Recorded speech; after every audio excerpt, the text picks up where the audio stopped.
Hello hello everyone, कैसे हो आप लोग। आई होप आप सब अच्छे होंगे और आपकी पढ़ाई बहुत अच्छी चल रही होंगी।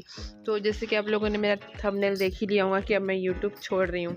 मैं यूट्यूब छोड़ रही हूँ, इसका मतलब ये है कि मैं वीकली एक वीडियो डालूंगी, अब मैं डेली वीडियो नहीं डालूंगी। क्योंकि मैंने अपना बहुत एनालिसिस किया, बहुत एनालिसिस करने के बाद मुझे पता चला कि यूट्यूब से मेरा बहुत टाइम वेस्ट हो रहा है, बहुत कंज्यूम हो रहा है। क्योंकि आई हैव टू किड्स। देखिए, दोनों जो छोटे बच्चे वो मेरे ही हैं, क्रिश और पीयू। और दोनों ही मुझे बहुत ज़्यादा परेशान करते हैं। दिन में तो बिल्कुल बहुत कम टाइम मिलता है जहाँ मैं पढ़ सकूँ, और रात में फिर व्लॉग शूट एडिट करो, इसमें बहुत टाइम कंज्यूम होता है।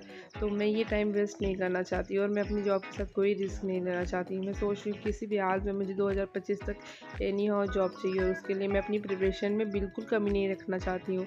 किस्मत के भरोसे तो बिल्कुल नहीं रहना चाहती हूँ कि किस्मत से हो जाएगा। किस्मत से कुछ नहीं होता, क्योंकि इतने सारे लोग किस्मत के सहारे ही बैठे हैं, और जॉब उसी की लगेगी जो मेहनत करेगा।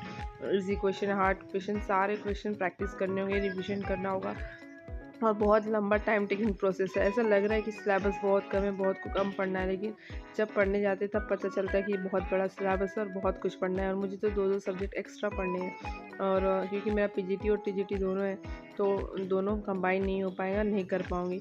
इसलिए मैंने ये डिसीजन लिया है कि पहले जॉब ले लिया जाए, क्योंकि जॉब तो बार बार ले नहीं सकती। व्लॉग तो मुझे अभी बहुत टाइम है, कभी भी बना सकते हैं, लेकिन जॉब लेना इज़ मस्ट। तो मैंने यही डिसीजन लिया कि अब मैं वीकली वीडियो डालूँगी और डेली वीडियो नहीं डालूँगी, क्योंकि मुझे बिल्कुल टाइम नहीं मिलता है पढ़ने के लिए। ये मेरे छोटी सी क्लिप्स थी, ये मेरे भाई है रक्षाबंधन की। हमने कुछ ऐसे अपना रक्षाबंधन सेलिब्रेट किया।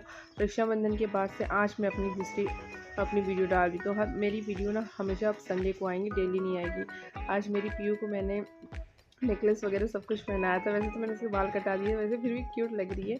और ये मेरी नैन्स की लड़की आई हुई थी मेरे भाई को राखी बांधने, और इनकी मम्मी आई थी मेरे हस्बैंड को राखी बांधने। क्योंकि मेरे हस्बैंड की कोई अपनी पर्सनल कोई रियल सिस्टर नहीं है, ना ही कोई भाई है, वो अकेले हैं। तो ये हमेशा आती हैं उनको गाँव से राखी बांधने के लिए। और ये लाइट वाली राखी लाई थी इसकी दीदी ने, जो बहुत ही प्यारी लगी थी। आपको पता है गाइस, लोग आपकी 100 सही, अगर आपने 100 चीज़ें सही की है तो वो बिल्कुल नहीं देखते हैं, मगर आपने एक गलती की है तो वो लोग तुरंत नोटिस कर लेते हैं। जैसे कि आइंस्टाइन ने 1 से लेके 99 तक सब कुछ सही लिखा, 1 इंटू 99 इक्वल्स टू 99। बट जब उन्होंने 1 इंटू 100 लिखा तो उन्होंने लिख दिया 101। तो सब बच्चे हंसने लगे उनकी क्लास में कि सर आपने तो गलत लिखा, आपको कुछ नहीं आ रहा। लेकिन उन बच्चों ने जो पिछले 99 सर ने सही लिखा था उसको नोटिस नहीं किया, पर सर ने जब एक मिस्टेक की सब ने उसको नोटिस कर लिया। इसका मतलब ये, चाहे कोई भी इंसान हो, अगर वो कोई गलती करता है ना, लोग उसकी गलती पे ही ध्यान देते हैं, उसने कितना अचीवमेंट किया उस पर ध्यान नहीं देते हैं। तो ये भी है कि हम गलती से ही सीखते हैं, तो गलतियाँ करनी चाहिए। और जिस इंसान ने कभी कोई गलती नहीं की, मतलब उसने कभी कुछ सीखने की कोशिश ही नहीं की। इसका मतलब है कभी कोई, अगर आपको कुछ सीखना है, कुछ चाहिए लाइफ में, तो उसके लिए गलतियाँ करना बहुत ज़रूरी होता है। और मैंने भी अभी समझा कि टाइम वेस्ट करना बहुत ही इस समय में बहुत बेवकूफ़ी होगी, क्योंकि बच्चों के साथ पढ़ाई करने वाले कर लेते हैं, बट मैं नहीं कर पाऊँगी, क्योंकि मेरे पास फैमिली भी है बहुत बड़ी, और मेरी हेल्प करने वाला भी कोई नहीं है, बच्ची भी है, ऊपर से दादी भी है। बहुत ज़्यादा मतलब बहुत वर्कलोड हो जाता है। तो मैंने सोचा कि पहले पढ़ाई कर लेते हैं और जॉब ले लेते हैं, उसके बाद ब्लॉगिंग चलती ही रहेगी। और इसी के साथ इस वीडियो को मैं यहीं ख़त्म करूँगी। जब तक आप पढ़ते रहिए, लिखते रहिए, और अपनी लाइफ में ऐसे आगे बढ़िए, और अपने आप को बिल्कुल डिमोटिवेट मत होने दीजिएगा। कोई कुछ भी बोले, शांत रहिए, बस पढ़ाई पे फोकस करिए।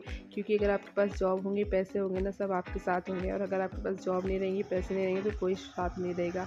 और ये मैंने छोटी सी एक रील बनाई थी अपनी बेटी के साथ। इसी के साथ